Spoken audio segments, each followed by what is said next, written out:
Hi, Grandma here, and we're reading the last part of chapter 10, which will be, my version of the book will be at bottom of 111.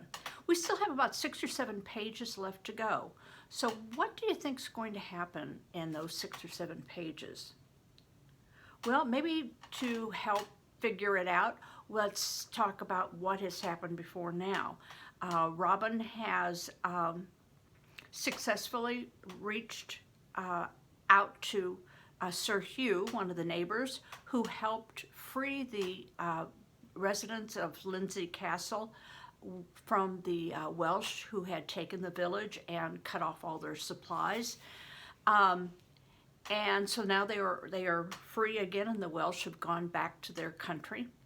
And they're approaching Christmas. Robin has finished his harp and has learned some songs. So what do you think is going to happen next? Are there any loose ends that need to be tied?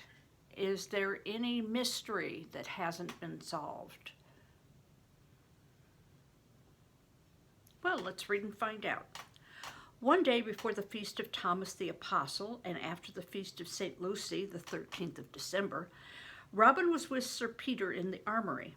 The coats of mail, the helmets, the lances, pikes, bows, and arrows were being put in order, and the great two-handed sword hung on the wall.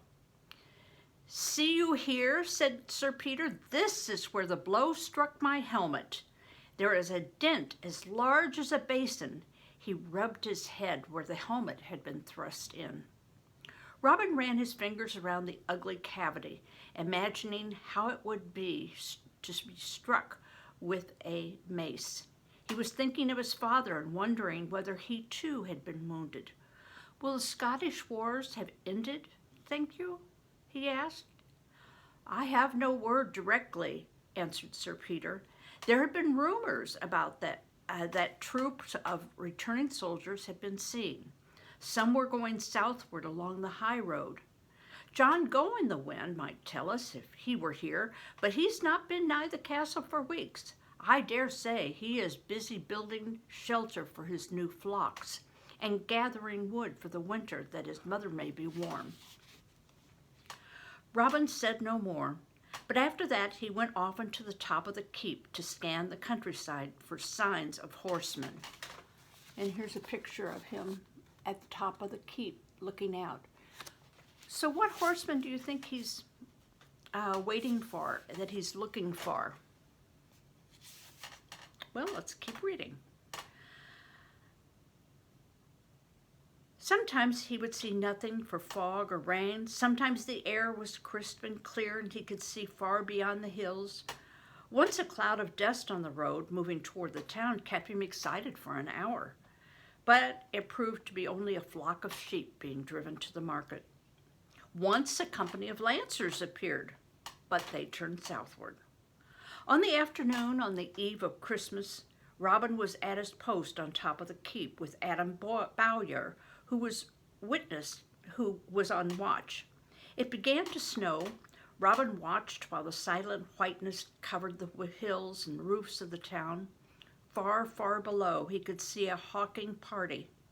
He could see the pages coming from the forest, dragging the Yule log and branches of holly to decorate the hall.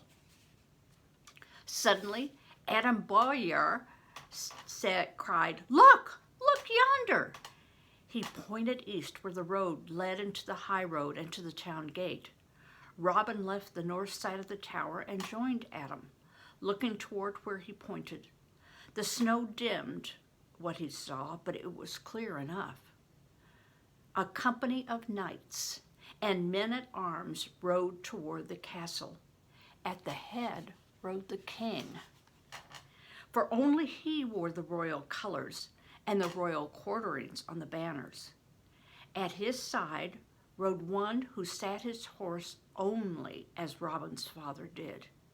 In the midst of the great company were ladies, pikemen, men-at-arms, and yeomen.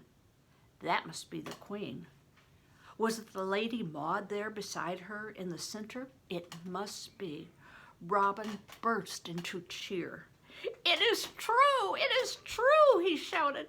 "The Scottish wars are over and my father is alive." He must say nothing about his mother for fear Adam would think him babyish. He dashed down the winding stairs fast as he dared, crossed the inner ward to the hall. Thump, slip, thump, slip, thump, slip, and then to the solar to find Sir Peter. Thump, slip, thump, slip, thump, slip. Sir Peter roared with laughter at Robin's attempt to tell him about the approaching company, for he knew from the moment he had seen Robin's shining face the good news. "Shall I go to the gate to be there when they enter, think you?" asked Robin anxiously. "Do what seems best, my boy," said Sir Peter. "Go stand beside Alan at the gate, or stay here by my side. I know what a fever of excitement is in thy bones, but do what you most want to do." Robin felt as if he must run to meet the company, must see his father and feel the comfort of his mother's arms about him. Yet he felt timid about facing either of them. They would find him so changed. "If I stand beside you, my lord, they will surely know it is I. If they see me in the courtyard, they may think I'm but one of the stable boys. I shall stay here." "Come, lads," said Sir Peter, "let's go to the window of the tower. There we can see the company cross the drawbridge, and before they have dismounted, we can be back ready to welcome them in the hall at the head of the stair." Before leaving the hall, Sir Peter called Dennis the page and sent word to Lady Constance to be ready to greet the noble visitors. He and Robin went quickly up the winding stair to the turret overlooking the drawbridge. They reached it in time to hear the pounding of the hoofs on the timbers of the bridge and to see the waving banners. The handsome, erect figure of Sir John de Burford was fitting company for the noble-looking king. And there, now, just passing into the courtyard, was Robin's lovely mother, the veil of her coif floating and mingling with that of the queen, whom she attended. There was no time for greeting or waving. The tumult of horse and weapon made too much noise for voices to have been heard. Sir Peter grasped Robin and swung him across his back. They went softly back the way they had come, and were standing to welcome at the head of the great staircase as the company entered. Who spoke first, or what was first said, would be hard to tell. Robin found himself bowing to kiss his mother's hands, then felt her soft arms around him. "Robin, my Robin," she whispered, and for a moment said no more, but only held him close, as if she could not let him go. The crutches fell to the stone floor with a great clatter. Robin's father bent to pick them up, laughing to keep from showing how deeply he was moved by the sight of them.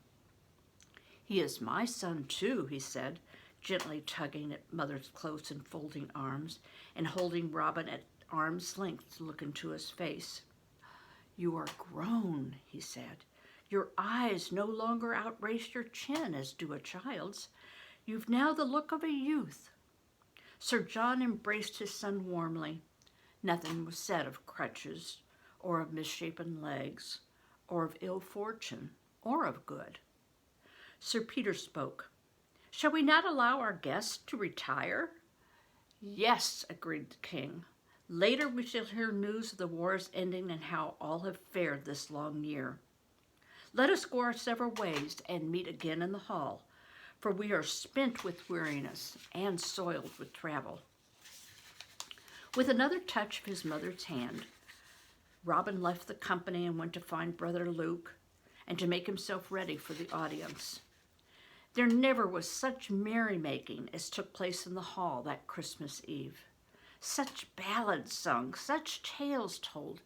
Bunches of holly and spruce decked the hall and filled the air with fragrance. The Yule log burned on the hearth and flaming torches filled the sconces. The king and queen sat enthroned into the great chairs on the dais, and a tapestry was draped on the screen behind them, and rich eastern carpet underneath. Sir Peter and Lady Constance sat on one side of the king and queen, and Sir John and Lady Maud on the other. Robin entered the hall with Brother Luke, as he had been commanded, and at a signal came forward to stand before the dais. He wore a black velvet doublet and carried the Saxon harp on his back. As usual, Doth, the hound, followed at his heels. Robin felt as though the hall were as long as London Bridge, for when he entered all was quiet, and his crutches seemed to make a great sound on the stone floor. Servants and courtiers bowed as he passed. What was going to happen? What had the king to say to him? Would his parents leave him and go back to London? At last he reached them. The king rose and stood over Robin, lifting from his own shoulders a chain of gold set with medallions and fine workmanship. Then he spoke. "Can you kneel, my son?" he asked. "I can for a little time, sire," answered Robin, "long enough to say our Father." He dropped to the cushion, supporting himself with one crutch. The friar took the other. "Robin, son of Sir John de Beaufort," the king said solemnly, "it hath been told to us what service you have done for the lord of the castle and me, king of the whole realm of England and France. You are a true son of a noble father. Though but a youth, you have shown courage a man might be proud to call his own." The king spread out the jeweled collar and dropped it onto Robin's shoulders, saying, "This shall be a token of our high regard, and with it go our grateful thanks." "Rise, young Robin," he commanded, and himself raised Robin to his feet. Robin was filled with gratitude to the king because now his father could be proud of him. He could not speak for a moment, and indeed knew of nothing to say. But cheers and hand-clapping began to make such a noise and clatter that no speech could have been heard. When the noise had quieted a little, Robin was quieter too. He remembered the carol he'd been learning for the very night, and words came to him. "Sire," Robin began, "I do thank you for the great honor, and I beg you to accept my song of Christmas." He brought forth his little harp he had grown to love, and sang this carol. "Come to Bethlehem and see him whose birth the angels sing. Come adore on bended knee Christ the Lord, the newborn King. Glory in excelsis Deo, Gloria in excelsis Deo." When the song was ended once more, the hall rang with shouts and cheers. "Sir Robin! Sir Robin!" Robin found himself standing between his mother and his father.